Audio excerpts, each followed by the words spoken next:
Your generous support makes this ministry possible. Thank you.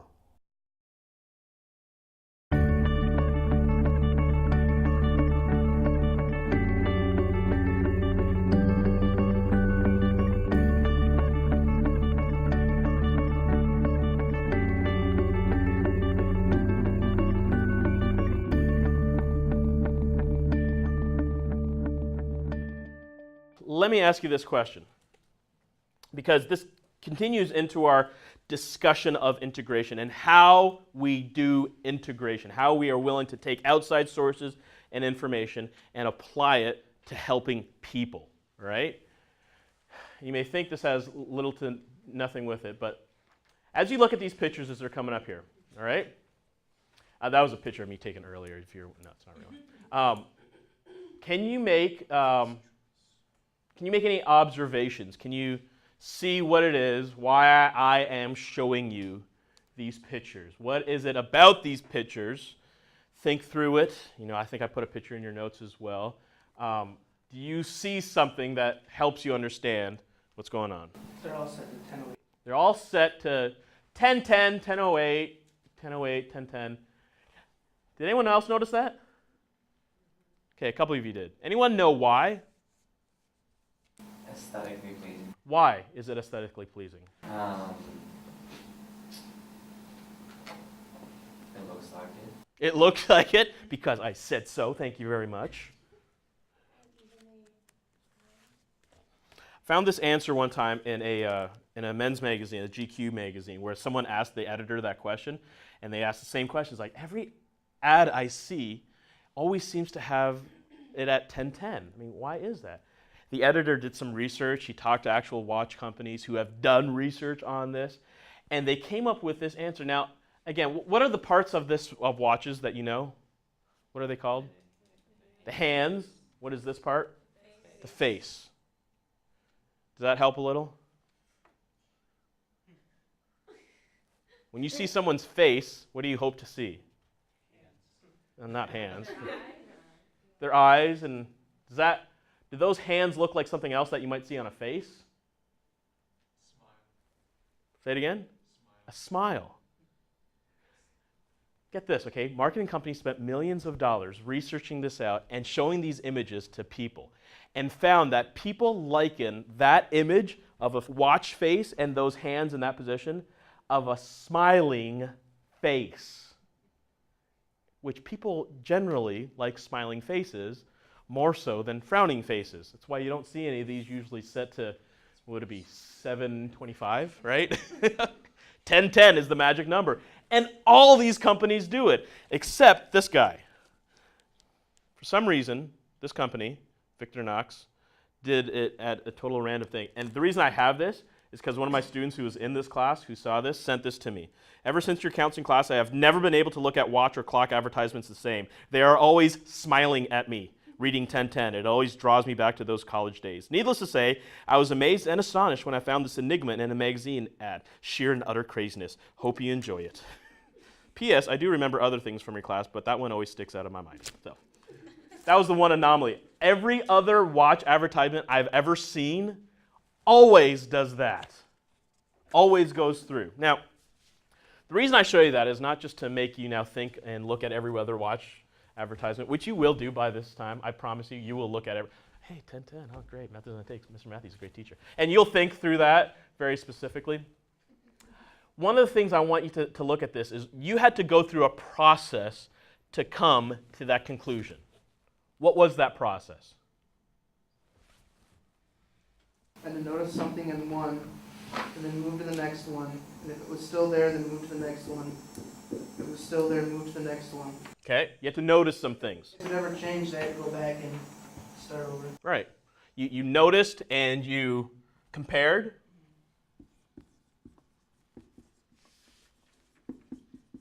And once you made your noticings and your comparisons, what did you do? You made a conclusion. Conclusion, right? Now, this format is actually something you guys have done before already in a different area, not so much in watch study, but in Bible study. What are the 3 steps in good Bible study? Take it you've taken hermeneutics.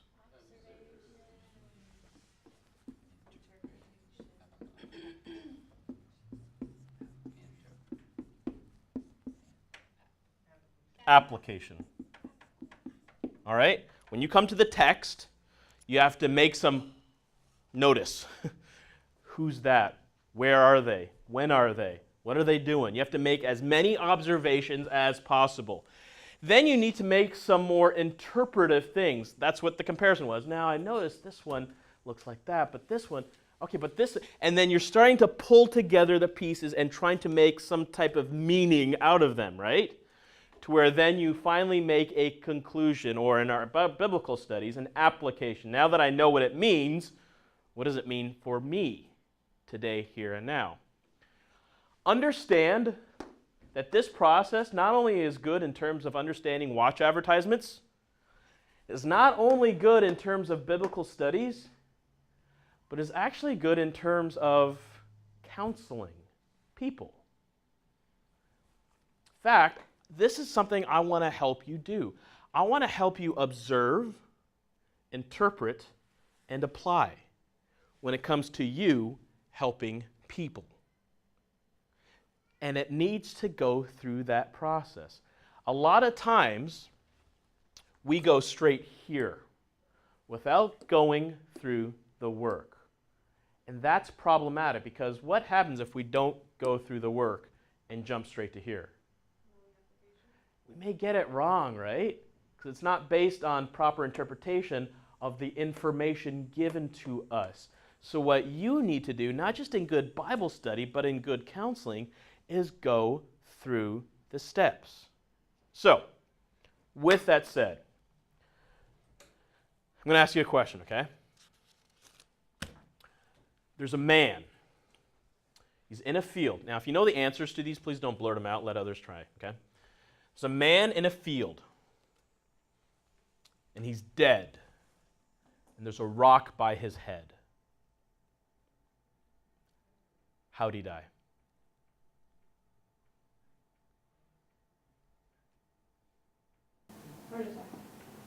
No. Did he trip and fall on the rock? Pardon me? Did he trip and fall on the rock? No. The rock fell on his head. No. So we threw the rock at his head. No. We don't know. We do. He's not dead. He is. Can you say it again? Yeah. There's a man in a field with a rock by his head, and he's dead. How'd he die? Stroke. No. Can we do the atlas before? No. Is he buried? No. That was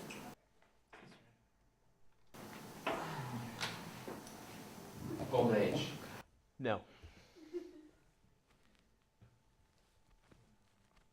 His great-great-great-great-great-great-grandfather ate an apple from a tree and brought death into the world. No. It's his tombstone. No. He doesn't say why he had, but It's someone else. I know that he's No. in the field and had an allergic reaction and died. Nope.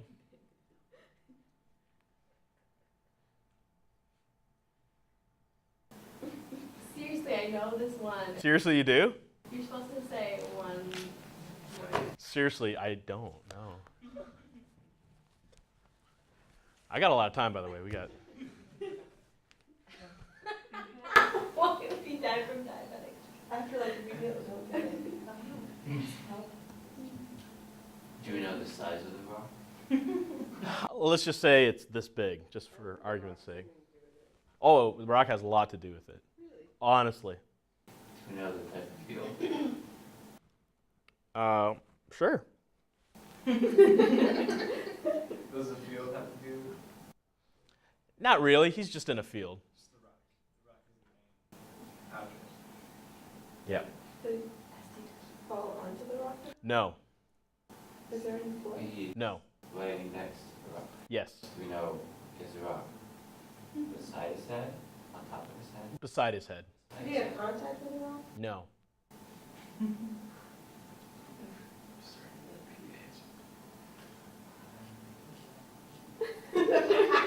Did he have any physical problems? Like, was it? Was there Nope. No. Was it a natural death? No. It's a good question because it's hard to answer because it's not natural in terms of It wasn't what we would go going through. to happen eventually anyhow. No, it's not. It's not a natural. It was. Are we seeing this for ourselves? Wait, can you say it one more time? She asked if it's a natural death. Oh, the riddle. There's a man in a field with a rock by his head, and he's dead. How did he die? Did you say that there wasn't any blood? I did say that. Yeah, there's no blood. Well, yes. I mean, he's dead. So. His heart stopped beating, and then his brain activity ceased, and therefore he was dead. Yes. How did all of that happen, though? He got scared. Well, he probably was scared. Yeah. That's not the cause of the field. Did anything leave the field? From the time that he was alive to the time that he died, did anything leave the field after that? No. It's impossible. He couldn't have died. Oh, he's dead. He's not dead. He's dead. Out of everything. He is dead.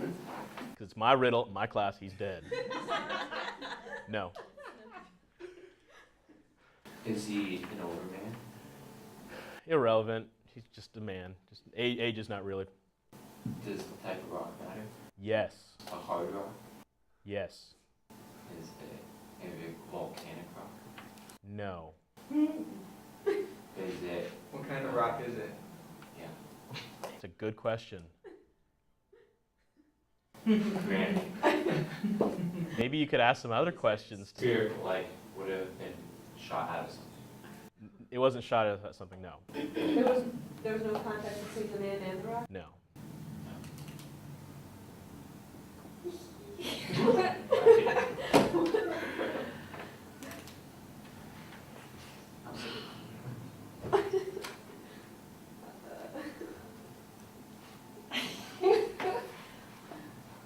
Keep asking questions, guys. That's every question we could ask. Ask away. Did you ask about the rock? I asked about the rock and you just looked at me and you said, Yeah. So, that means you should just stop asking about the rock then, right? Is it jaggedy? Yeah. But there was no contact, so it doesn't even matter. Does the rock let off gases or any harmful things? No gases, harmful thing. Yes. Is it a Man, sulfuric Superman? rock? Is he in a sulfur field? No. Is it Superman that's kryptonite? Is what? Superman that's kryptonite? That's right. Whoa. I said first. I know. You did say it? Oh, I never heard you. I'm sorry. Why are you ignoring it? I didn't even hear you. I'm sorry. I just ignored you, apparently. My unconscious didn't want to hear what you were saying, so. Yeah. The man was Superman. The rock was kryptonite, which obviously for Superman will kill him. Thank you very much. Oh, it will kill him. It will kill him. This is my class. It will kill him. Okay, just for that, there's a cabin in the woods. All right?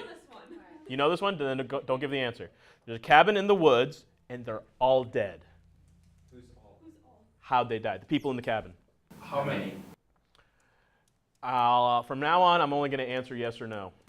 Are there 1, 2 people? Are there more than Two winners. Are there more than one? Wait, no. Are there more than one purple? Are they? Are there more than one person? Is there more than one person? Yes. And they're all dead. Yes. More than 10. Yes. 50. Yes. Does the number matter? Yes. 1 million.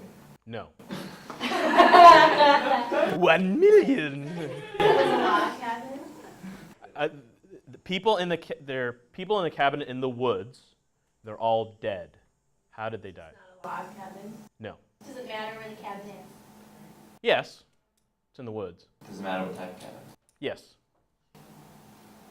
Does the cabin have an entrance? Yes. Was there a disaster? Yes. Was there an avalanche? No. Was there a tornado? No. Was there an earthquake? No. Was there a fire? Yes. Was there a cause of the They got burned. Was the fire the cause of the death, or was it just? No. There's a fire, but it's not the Are cause. they hiding in the cabin because there's the fire in the woods? No. Were there chemicals involved? Yeah, but I don't want to like confuse it. It wasn't a direct, kind of thing. So Was it a fire? No. Was it a fire in a fireplace? No. Is this based on a fairy tale? Pardon me? Is this based on a fairy tale? No. Were all the windows and doors shut when the fire was going? Most likely, yeah. Fire's in the cabin. Yes. Did they die from No. smoke inhalation? Again, they were probably all dead before all the smoke would have killed them, but it could have killed off anyone else that was alive. The fire wasn't the cause of their death. Yeah, there was probably another reason that killed. Did they freeze to death? No. They killed you. No. Was there warfare involved? No. Were they murdered? No. Did a wild animal kill you? No. Was it an accident? Yes. Was a meteor. No. It's not kryptonite. Is the cabin above ground? Yes. Did a tree fall on their cabin? No. Does the cabin move? Does it move as in present? Can it move? Can it move? Okay, let me answer it in the way that you asked it. It's not moving now. Is the cabin on wheels? No. Was there a flood? No. So, extrapolate from your question the other reality that can Was come. the cabin moving? Yes. Yes. And that somehow influenced. Yes. Very. Was it falling down the mountain slowly? No. Was it a spaceship? No. What's in a spaceship? You know the Is it a lot? Wait. Oh, wait. Is it a log cabin? Cabin. Cabin? It's not a building. Is it? No. So it's a cabin like a Of a airplane. airplane. that Crashed! and therefore they're all. Dead. Yes. Let me ask you a question. When I said cabin, what was your first thought? Of course, you thought, I know what he's talking about. I know what he means. But when you made that conclusion and tried to make that application, what did you find? It wasn't. And what did you have to then do? But how many of you want to jump right here? It's did they die from smoke? Did a clown kill them from space? And you guys have all because you want to get the answer, right? And don't get me wrong, it's not wrong to want to get the answer. There is an answer. But guys, realize that there is a process that you should go through, right? So let me ask you this. There's a man with a mint and a plate by his head, and he's dead. I'm sorry these are all very morbid, but they kind of help, okay? So there's a man with a mint and a plate by his head, and he's dead. What happened? What kind of plate was it? Yes. Oh, dang it. Oh, yeah, I forgot about that, too. Seen a I hotel? know what it is. Yeah. I think I sort of do. Can I still play? Can I still play? You can ask questions. Okay. Never. No. 'Cause- Okay, then, if you can't do it, then. Can I? Because I kind of have a vague. You can ask questions. Was he in a cave? No. Was the mint on the plate? No. Was it a money mint? Yes. Okay, when I ask you to ask questions, Remember anything. okay, if you know the answer from here and you can't play, put it that way. I don't know anything. Did you hear what she asked? Yeah. So. Was it a gold plate?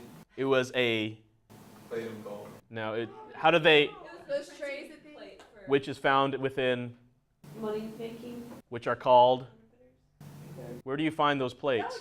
Like. Say it again? Like the U.S. Mint? Now again, I say mint on a plate, what's your first thought? A little green thing. Little green thing on a plate, okay? Apparently, I'm not talking about a little green thing on a little round plate. I'm talking about the plate that you make money, which is found within the U.S. Mint. And if there's a guy with a mint and a plate by his head and he's dead, what do you think he might have been doing? Maybe trying to steal a plate from the mint, and they shot him and killed him. And that's what happened. Okay, I didn't remember. Okay, you need to stop playing, okay? I asked. I said I had a. And there's my answer. You can't play anymore. You're just done. played it. I mean, is the money mint money? I mean, what kind of question is that? My goodness. Okay, so with that, then, there's a man with 53 bicycles. All right? And he's dead. Okay, then don't ask questions. 53 bicycles, and he's dead. Is he a gambler? Yes. Oh, Did he cheat gambling? Yes. right, Did he so cheat and kill him? Explain the bicycles. They're kind of card. Cards. And how many are in a deck of cards? Two. 2, right? It's 50. Oh yeah. cheating. 52, and if there's 53, and they probably then found out he was cheating, and they don't like cheaters in gambling. Again, I say bicycles, you think, Yeah, it's like this picture gets in your head and you're like, no. and you automatically, I know what he's talking about, and now I've just got to give him the, what? It's not that, and you're frustrated.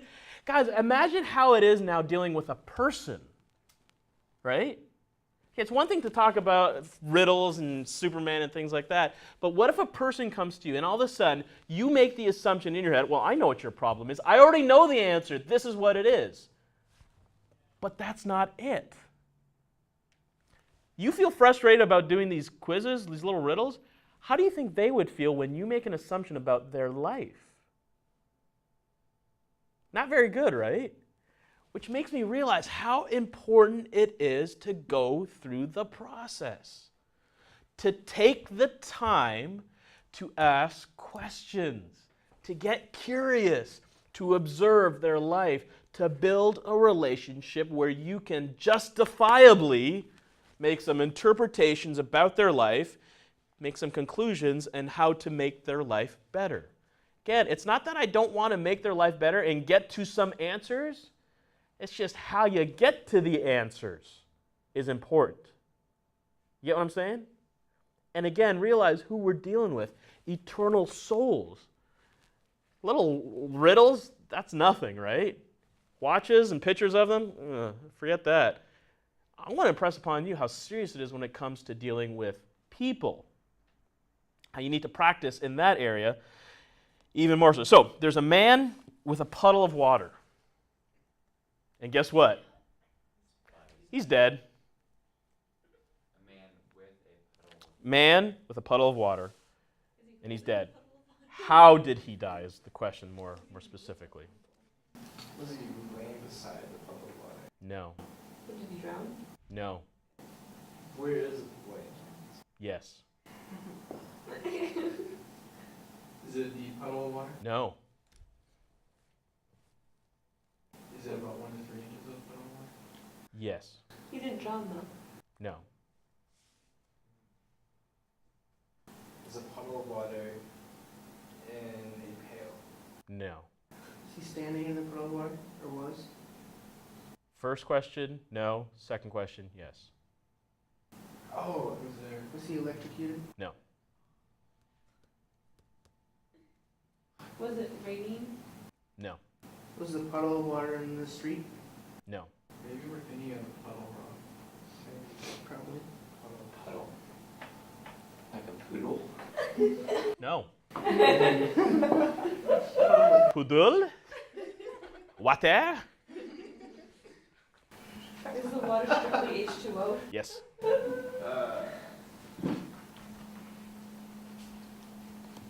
What I'm handing out to you has nothing to do with these riddles. These are just some extra readings in terms of the ideas of integration that I want to give to you.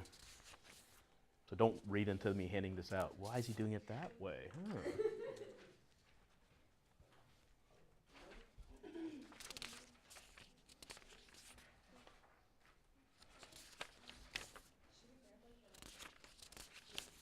Guys behind you too. Yeah. I'm sorry, say it again? Does it have to do with any fairy tale type thing? No. He's with a puddle. Yes. How do you with it? Yes. Was he traveling along with the water? No. Laying on top of the puddle of water. No. Is that laying beside the puddle of water? No. Is he Was there- laying? No. Is he standing still? But he No. was standing in a puddle of water. No. You said that. No, I didn't. Is he sitting? No. He's not standing or sitting or standing. No. I like how he asked that. He's not standing, sitting, or standing. Floating, no. Is he hanging? Yes. Did Yes. did he hung himself? Yes. Why does he have a puddle of water? That's the question, isn't it? He hung himself She has to by hanging a rope to a pipe, and when he No. Bathroom. No. Did he have a cup of water in his hand? No. So it missed. is the puddle of water to prevent him from being able to stand? Oh, it's a block of ice. He was standing on a block of ice, and it melted. Wow. There it is. Okay, that's different. That's really sad. I thought it. That is, isn't it? Didn't have a lot of furniture apparently, so. But he had a block of ice. Which is hard to find nowadays. Apparently, but it melts, and that was a slow way to kill himself, apparently. So, hence the puddle of water that he was not standing in, was standing on something before, and was hanging above. So a man lives on the 35th floor of a building. Okay. In the morning, he takes the elevator all the way down to the bottom floor and goes to work. No, he's still okay. When he comes home from work, he gets onto the elevator, goes to the 15th floor, and then walks the rest of the way to his apartment by the stairs. Except when it rains. Then he takes the elevator all the way to the 35th floor. Why does he do this? He likes to see the sunset. No. Does he have to go outside when he goes on the 15th floor? No. It's all one building. Stairs, elevator, everything's inside. Are there bigger windows on the 15th floor? No. So wait, he lives on the 31st? Lives on the 35th floor. In the morning, he goes all the way down to the bottom floor, goes to work. End of the day, he comes back in, goes to the 15th floor, and then takes the stairs the rest of the way up. Except when it's raining, then he goes all the way up. Is there a hole or a leak in the stairs? No. The elevator. The elevator doesn't work. Does he meet It does. It does. Does he meet someone on the 15th floor when it's not raining? No. Is there anything wrong with the elevator? No. Is there anything wrong with the stairs? No. Does he have to?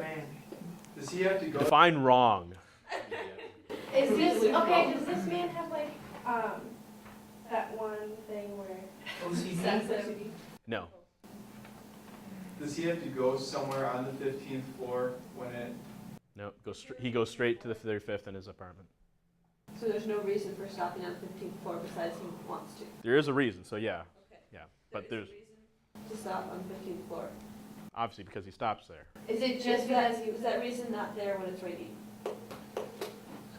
Not there when it's raining. The rain has nothing to do with, in terms of, it's a hard way to answer that question. He would stop there, except he just doesn't because it's raining. Right. Because it's still there. And Still could stop on. he could, yeah, very much so. That's a good point. 15th floor is still there, no matter rain or shine. It's still there. Doesn't like go into, a wormhole or something like that. construction and there's no wall? No. It's the 15th floor made of sugar. Say it again. It's the 15th floor made of sugar. No, this is not Willy Wonka. Does he have to water plants on No. Oh, that's the? Does he have any obligation? Nope. And there's nothing wrong with the building. Nope. raining. There's no other thing. There's no, I guess we just can't answer it then, huh? When it's raining outside like a storm? Yeah. Can you repeat it, please? Sure. There's a man who lives on the 35th floor of a building. In the morning, he takes the elevator all the way down to the bottom floor and goes to work. At the end of the day, he comes back into the elevator, takes the elevator to the 15th floor, and then walks on the stairs all the way back to his 35th floor. Except when it's raining, when he gets back onto the elevator and takes the elevator all the way up to his top floor. This man works. Irrelevant. Does he not like to be wet? Irrelevant. Does he do it for does he find the stairs for extra? No. But there's something physically Wrong. different. Different. Is he missing a leg? Nope. An arm? Nope. Okay, is it something that, Head. Nope. is this different, something that you would notice? Yes. Is it a disease or? It's a genetic abnormality, I think. It's not like he just lost a leg in a war. No. He was born with this. Is it something you usually see? Is it? Yeah, you'd notice it. You would definitely see it. The What is elephant it? man thing? No. You know Is what it that common? is. No. No. I mean, in terms of humanity, no, it's not common, but it is known. Does this have to deal? Is this a main part of the? Yes. And it has something to do with the rain. Well, rain has something to do with it. Yes. So wait, when it's raining, he goes all the way up. Right. Does something like swell? Does he No. Pain when it rains? No. Wait, he walks when it rains, or he doesn't walk?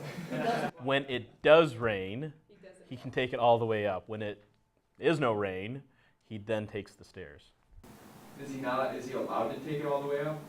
Oh, he's allowed to. Could he take the elevator all the way up on sunny days? No. I mean, he can't He can't. Because of his Is he abnormality. because of his abnormality. Right. Is he allergic to the sun?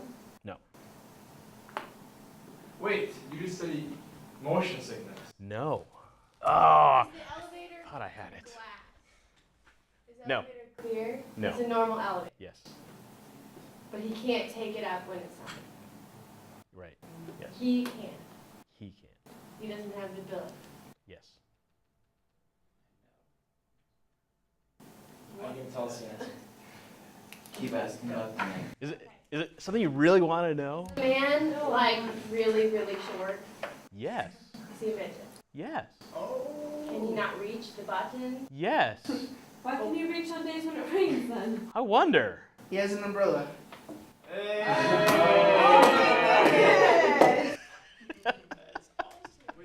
Why does he scare their umbrella all the time, right? Yeah, I know. How did he get to the 15th floor? Oh. That's as far as he can reach. So when he gets to the 15th floor, because he can't reach any more buttons, he's got to walk the rest of the way. Except when it's raining, which he then has his umbrella in hand to where he can hit the top floor. Yeah, it'd be smart to just carry it all the time, I realize, but you understand. It's for the, yeah. You're a blind midget, you Yeah. get lots of. Yeah. Again, generally speaking, what are some of your first thoughts when I give you something like that? It doesn't make any sense. Doesn't make sense.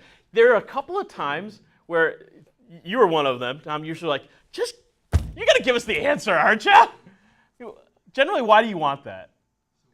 You just want to get it over with, right? It seemed impossible. There's no answer to this. I've asked rain, I've asked about the elevator, and you just come to an impasse. So it seems, right? And when you keep on pushing, guys, when you keep on asking questions, when you keep on getting curious, even when it doesn't make sense, guys, there was this one, and we have it on tape, so if you ever want to watch it. When you guys were given the answer, what did you guys do?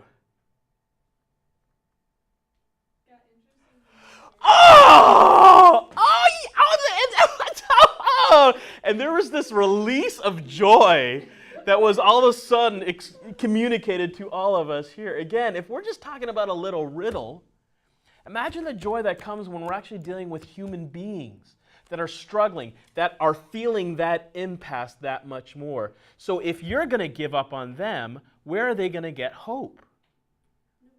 Exactly. And we want them to have hope. And there is hope in the truth of who God is. But you got to keep working. It's not going to be easy.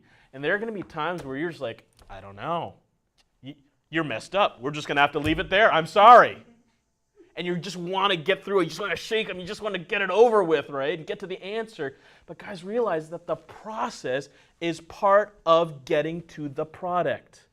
Do we want them to be in mental health and growing in the knowledge and grace of our Lord? Yes. But it takes some hard work to get there. That's the whole point. That you need to start training yourself to not just jump to the conclusion, which, by the way, is one of my concerns with Nouthetic counseling. They assume the answer. Your problem? Sin. Answer, stop sinning. Could it be the problem? It could. It's not always. And when you make the assumption when that's not really the conclusion, you could actually be doing more damage than help. Not just nouthetic, but I would say with any theory that assumes something. Behavioralism assumes its behavior all the time, every time. Cognitive, it's always whatever the theory is. I'm not saying the theory is wrong. I'm saying it's always wrong to assume that's the reason. Nouthetic is completely cut and dry, right? It's very cut and dry. There are variances within the camp. All those issues predominantly come to a sin issue. Yeah. And again, I appreciate it because it does address sin when it is sin.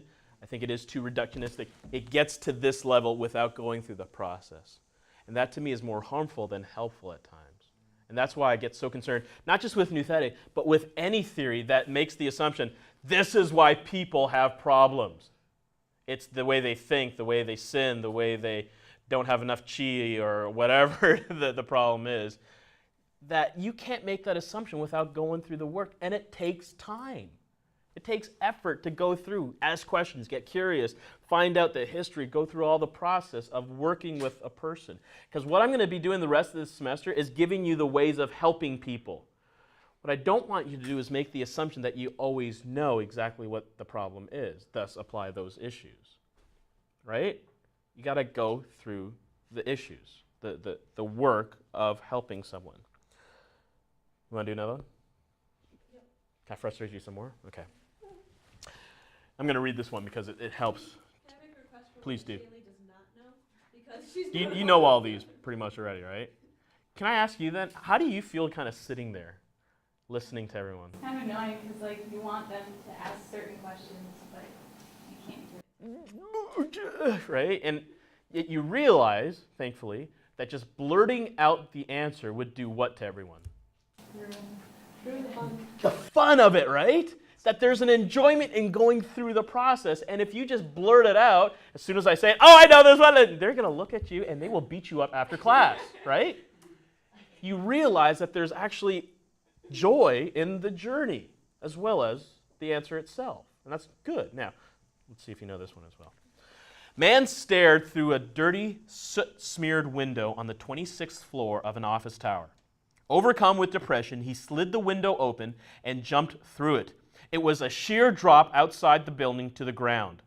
Miraculously, after he landed, he was completely unhurt. Since there was nothing to cushion his fall or slow his descent, how could he have survived? What was the ground made of? Yes. Wait, there was nothing to cushion his fall. There was nothing to cushion his fall or slow his descent. Ground normal? No. Yes. Well, there was a fire, Was, right? No, I didn't say that. But Was you the said soot- soot though. It's a soot-smeared window, yeah. But there's was the city? Was this building a normal building? Yes. Is there anything wrong with the building? Other than dirty windows, no. Did he jump into water or did he hit hard ground?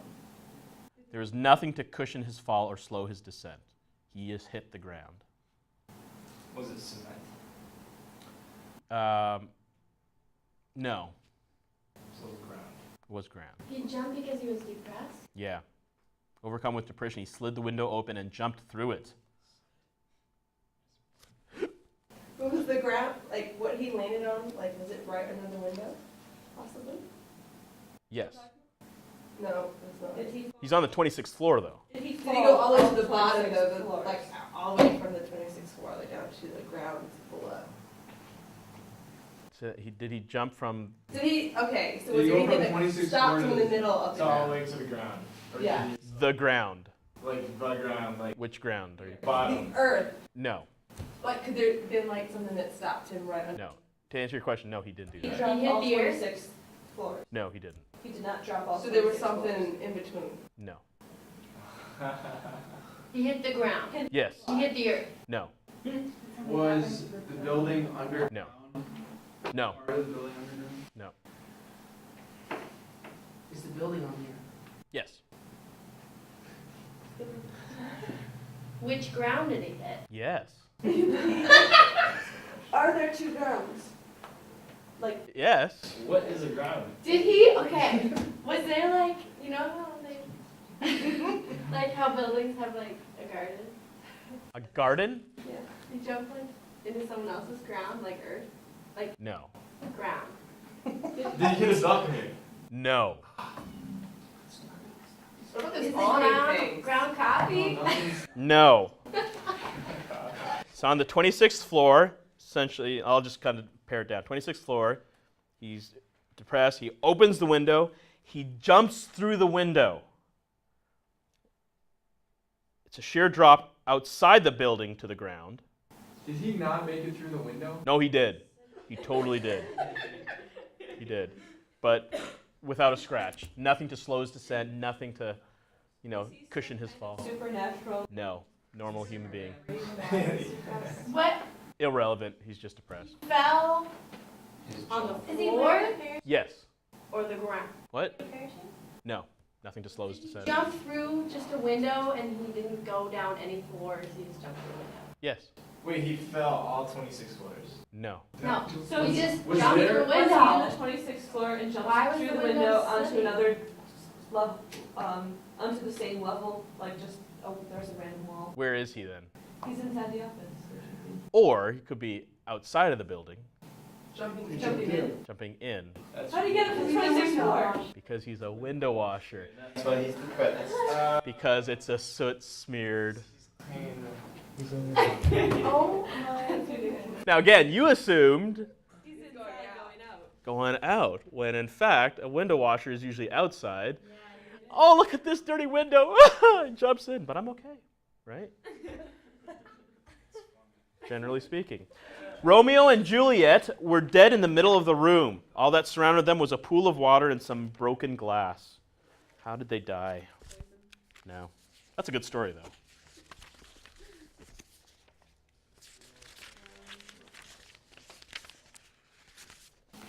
Was the pool of water ice before? No. They did not hang themselves. Water in a glass, yes. Did they drop the glass? Did they drop the glass? No. Someone else dropped the glass. Yes. Did they commit suicide? No. Was they murdered? Yeah. They murdered each other. No. How much class? Maybe like that much. If I can do it that way. Was it a statue before? No. Was it a window? Nope. Was it something to drink out of? No. Was it a beer? Nope. They looked themselves.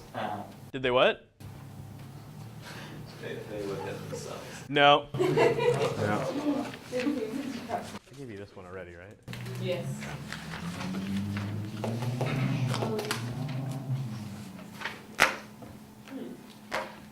Say it wrong again. Okay.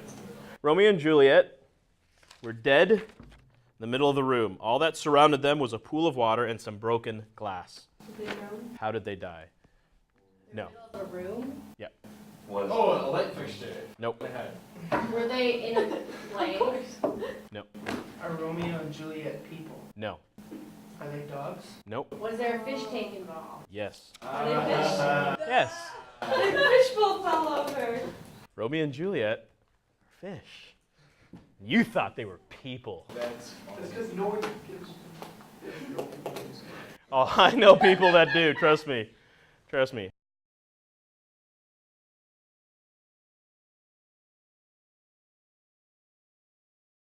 Understand that I want to help you get to the answer. It's not that I just believe, I just start asking questions and nothing's important, but understand that the process is just as important as the answer itself, right? We need to have both.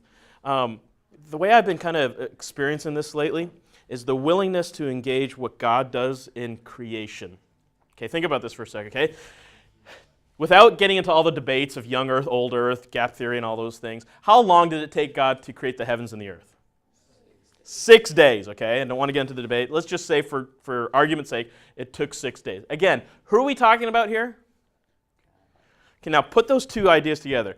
God took 6 days. Who are we talking about again? How fast could God have done it? Someone said in one of my other classes, lickety split, right? We're talking about God. It's not that he's like, okay, day one, light in the dark. Whew, I am beat. I am God, but I am tired. I'm taking a rest. All right, day two, here we go. The waters and the earth. Woo, that was a long day. I better take another rest. I know I'm God, but I'm pretty tired. I mean, we're talking about God here, right? So think with me for a second. Why does the God of the universe, who can make all of this like that, take 6 days to create? Now, don't assume that he needed to go through the process. He's not finite. He's not having to get information. He's not tired. He's God. So what could be the purpose? I mean, he's like maybe giving us a message through it. Exactly. My question to you guys, what's the message? Aren't there a few? Like what? Well, like, he prepared the whole world before he made us. So, Mhm. like, he made the world for us, kind of like when it was all ready. Right. And for us to rest on the seventh day. The seventh day one is a perfect example of that, right? On the seventh day, God rested. Did he need the rest? Again, it's not like God's like, ooh, that was a long 6 days. I better take the whole day off. No, it's an example to you and me that when we work, to make sure we take a break. Maybe the creation account itself was an example to you and me that God loves to make a product, but he loves taking his time. That the process is just as important as the product, right? And so part of this fun questioning that we have is trying to get across that idea. You guys just have to sit as far apart as possible, right? Just to make my life difficult when I hand these things out. I appreciate that. Because I make you do these silly questions, and so this is your way of getting back at me. All right, that's okay, that's okay. I love you guys still. What I'm handing out to you here is an actual recorded session that I had with a client of mine. Now, this client, obviously, I'm not giving you their name, but they are represented by the AC that you see there. And I am B. Matthew. I did this online. It was kind of an interesting situation where I had this client that I met with face-to-face in Dallas. And when I moved here to Dubuque, she had my instant message address, which was that, B. Matthew 75243. And she just instant messaged me one time. And we started talking. We actually started getting into some discussion. I asked her permission to actually print it out and give it to students as a means of you kind of seeing the process that I go with when I actually talk to someone. Instead of actually videotaping one, I gave you one that I did online, all right? So I'm actually going to read through this. What I want you to do is to make some observations, not just of what she is saying, but more importantly, what I am saying and doing as the therapist. What I am hoping you are going to be working on, developing when you work with people as well, all right? Hey, Ben, got a short minute? Sure, what's up? Let me just preface this by saying she's not a believer. She has spiritual inclinations, but I say that because sometimes her language may get a little rough, and it's not intended to shock you, just to give you the reality of where she's coming from. Remember when you asked if there was anything you could do or anything you could pray about? Granted, that was probably more than one instance. Sure, what's on your mind? If you could take an extra minute to send one up for me, I really appreciate it. I lost it last week. Megan brought me to the hospital. I'd be happy to argue. What happened last week? I pulled out a couple of knives and I want to die repeatedly. I kind of had a little hysterical crying fit, and I called my friend and told him what happened. Did something happen last week that set you off? I don't really know. It's been an ugly semester, and you know how I am about school in the last month or so of losing my little battle, missing a lot of class, not turning things in. Have you been meeting with anyone in terms of counseling? Yeah, and she references her counselor's name. She brought me to the hospital. Right, but it sounds like an uphill battle. Hasn't gone well. Doing okay now, it would seem. Went home early, so here I am. Are you back home now? Yeah. What are your plans for next semester? Hoping to go back. All the doctors, counselors, administrators say I should go back. How do you feel about going back? There's a lot between here and there. If I could stay there all year, I probably would. Is the beginning of the semester usually better for you? Probably. Never really figured all of this out, and that's what this break is about. Trying to figure what out? Level out the medication, stick with it, do a lot of reading, learn to live life, take life by the horns and not staying inside the house. I skipped a grab. Whatever, you get the idea. Wow, it sounds like you've been doing some serious soul searching these days. I wish I was there to walk this journey with you, but know that I'm praying for you, and I've been for this past year. I've kind of been faking my way through getting past the depression thing, and I'm just now realizing that it's better than this. What's better than what? Whatever I've been doing, waiting for things to pan out, I guess. Oh, I got it. Having okay days instead of great days. As for the hospitals say, that was my hell. That was down in Dallas? Yeah. What happened there? Couldn't handle being watched like that, like at a zoo, and they asked you the same questions over and over again. 50 different people. Thankfully, her counselor came to visit her, so I had one familiar face, was there for 36 hours plus 7 in the ER. Felt like an eternity, and nobody tells you what's going on. Was her counselor there the whole time with you? No, about 5 hours in the ER, except she was on the other side of the wall on 2 locked doors.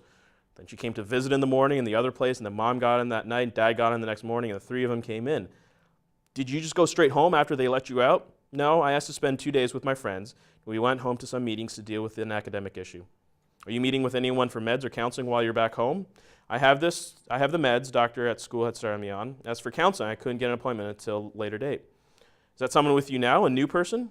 New person, psychiatrist. Let me know how that goes. How's the counseling with this counselor been going overall? Pretty well. She was a little unlikely enough to come across me at my worst. She was just unlucky enough to come across me at my worst. No, it was probably the best timing possible. Anyway, I don't believe in luck. Ha ha. Fair enough. All those things that happen for a reason. True, true. Hard to make a positive of the hospital thing. Understandably, it probably wasn't the most fun adventure you've been on in your life. Only thing I'm getting so far is that I had to go there to find out that I don't belong there. My biggest ever proverbial kick in the pants. Glad you woke up to that truth. I've got more to offer than that. Like what? Like I'm good people, and I'm just now understanding faith. So maybe I won't burn after all. What about faith are you understanding? There's always guidance. There's always someone on my side. I've been blessed by so many things and people, and yeah, I just can't get rid of that. Amen to that, sister. Amen, and a lot of other things, but you don't have all day. It's been pretty ugly, and my hour at Mass is when nothing could touch me. Yeah, but it's incredible to see how good a perspective on life you can get when you hit rock bottom. Yep, and people keep telling me what a good mom I'd be, and that's awesome. Yeah, it gives you hope, something to live for in the future. Because if someone told me, okay, you can only be single-faceted for the rest of your life, you can only do one thing, I'd say I'd want to be a mom. Really? What about being a mom would lead you to that decision? Wow, that's a tough one. That means it's a good one.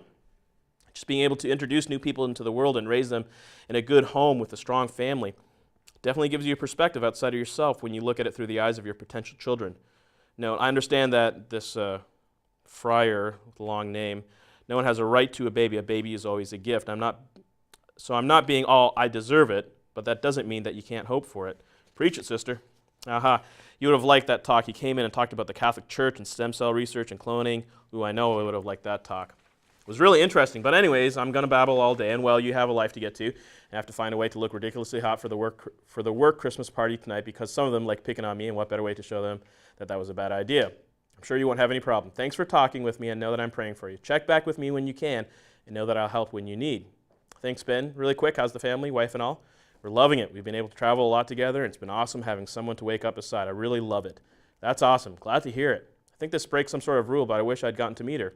No, don't think there are any rules with meeting spouses. Hopefully someday you'll be able to meet her. Sweet. Very nice. That'd be great. Thanks for chatting. I look forward to hearing from you soon. Thank you. God bless, Ben Matthew. Later. Bye, and God bless you as well. Observations.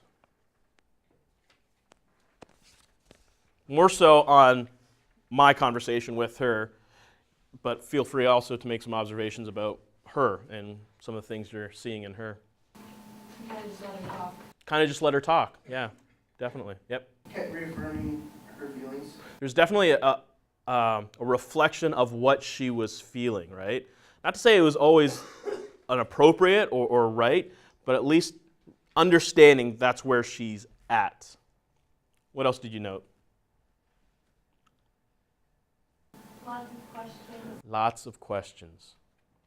That is one of the biggest things I want to impress upon you in giving this to you, that it is always a good idea to ask lots of questions. You'll see in that first page, what's up? What's on your mind? What happened last week? What set you off? You meeting in terms of counseling? You back home? What's your plans for next semester? How do you feel about going back? Is it better for you? Figured out what? Better than what? In Dallas? What happened? Just look for all the question marks at the end of my sentences. And you'll see the note of what I'm trying to explain here, trying to go through the process. Now, I've met with this girl probably a dozen times already before I had left Dallas and moved back up here, but I'm still wanting to engage in the help through the process, through the medium of asking a lot of questions, of getting curious about where she's at, why she's feeling, what she's going. And what I love about this, and it happened a number of times, that again, while she's spiritual, she'll go to Mass sometimes, she'll go to the Hindu temple, she's very kind of open. Obviously, my desire is for her to have a relationship with Jesus Christ. At the same time, though, I'm not going to come right down on her and totally dismantle her desire to seek by just saying, why are you doing that stupid stuff? That's not good. Hinduism's dumb. Which there's an element of truth to that. It leads to death, and I could be very clear and forward with her and give her the answer real quick instead of actually connecting with her, and she's starting to make these revelations about life and understanding. And my hope and joy, may I say, is actually getting to guide her on that path towards Christ, towards the gospel of reconciliation. But working where she's at, connecting with her, investing in her. I often say there's a way I was taught. You guys have coin jars in your room? A jar or something that you kind of at the end of the day put coins in? Okay, I got one of those at home too. It's up on the shelf. And at the end of the day, I put all my money in it, okay? Now, this is going to sound really simple and juvenile, but bear with me, okay? If you want to take 35 cents out of your coin jar, of necessity, what has to be in the coin jar? You did the math really quick. That's really impressive. I'm very happy for it. Of necessity, there has to be something in there, right? And I know my coins don't usually float in my jar like this, but you get the idea.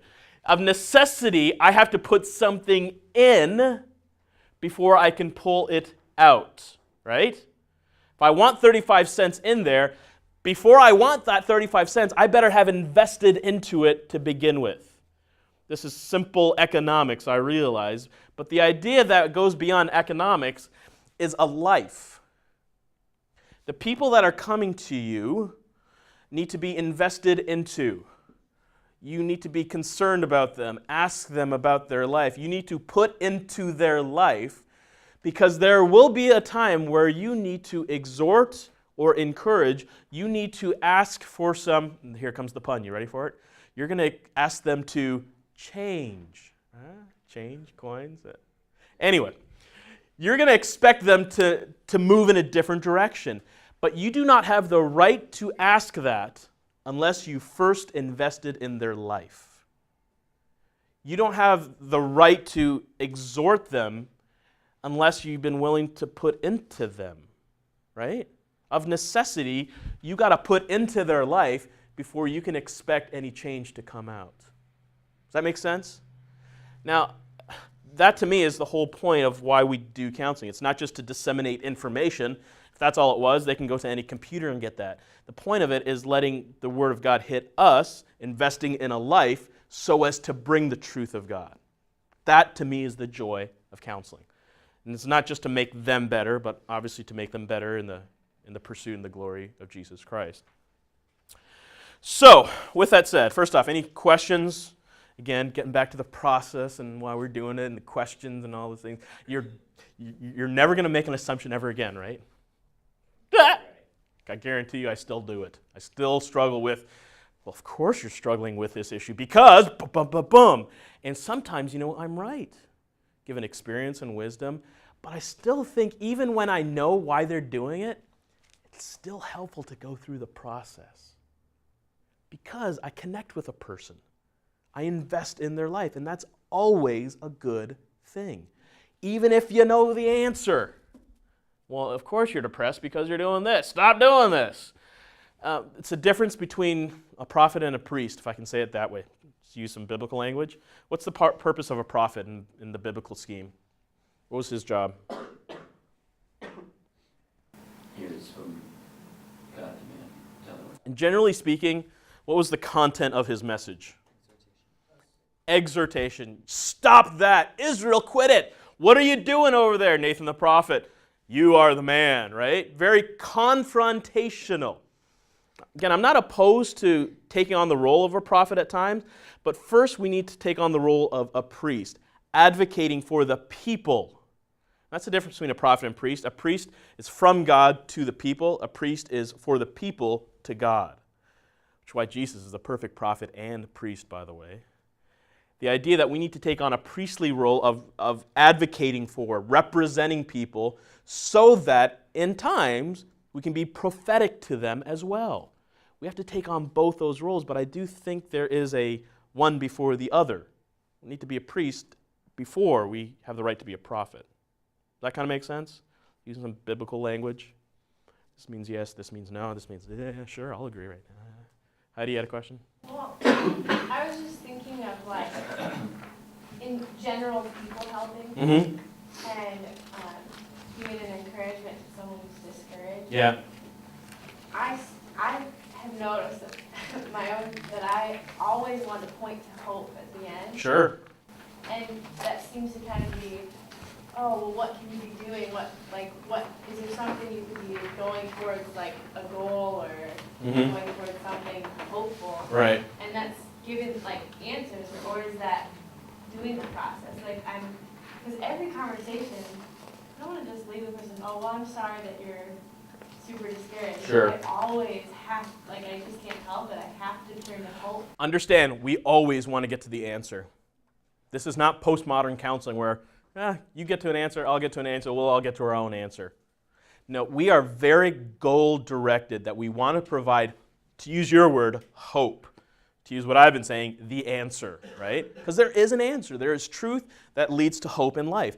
So please hear me say we are very intentional about wanting to get there. What I'm saying is that it takes a process to get there. And in the first session you're with a person, they may not be willing to hear this right now.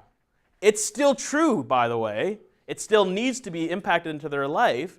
I don't think it's wrong if you mention it in that sense, but they may not be willing to hear it because they're right here. And so you need to keep your eyes on the goal by going through the process and then take them to this point and then keep on walking with them with the intended goal of coming to the answer, the hope that we want to give to them. So I don't want everyone to negate that we're just going on the process. There's a great way of thinking of this, and I should get you the article by Michael Horton called Pilgrims, Wanderers, and Strangers. It's actually written in response to the emergent church within the evangelical movement, where modern thinkers, because they're so scientifically oriented, think that we are settlers, that we've come to truth and we'll just sit here. But they never progress. Whereas postmodern thinkers think, well, we can never get truth, so they're just wandering everywhere. And Horton's contention is that we shouldn't be settlers and we shouldn't be wanderers, but we should be pilgrims. Realizing that we're moving, that we're progressing, but this is not our home, that this is not it. I don't want you just to wander around here aimlessly with a person. You feel bad, I feel bad that you feel bad. Let's feel bad together. And that you're just in this kind of nasty feelingness. Nor do I want you to jump to the answer, because they may not be ready to hear it. In fact, it's not really investing in their life if you just do that. But I want you to be a pilgrim along with them, right? Knowing that there is a truth, but there is a process of getting to that truth. Yeah? So, like, if you were intending to, catch up or, like, look into that person, several times a week or, like, continue, like, would it still be okay to kind of, like, do as the Psalms, like, always say, well, God is good in the end? Like, would that be, because I'm just, like... I don't think it's wrong. What I'm saying is, take a holistic look at what the Psalms do as well. The Psalms are wonderful because they start, a lot of them, in a lament, right?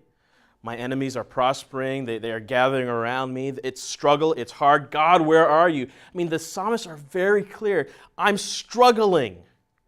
But he's going through the process of knowing that God is still good.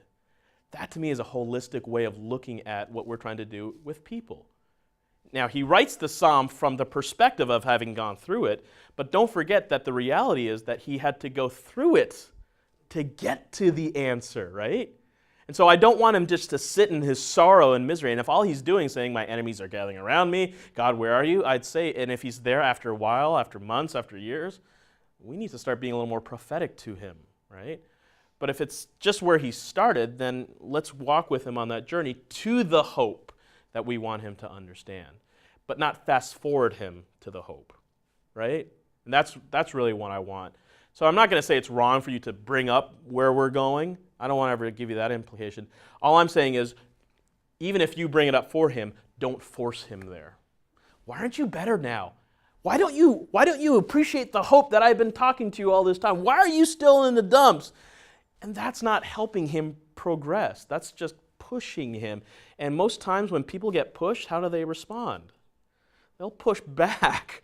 They'll dig in their heels that much more, and you've actually created more resistance to change rather than progression to change.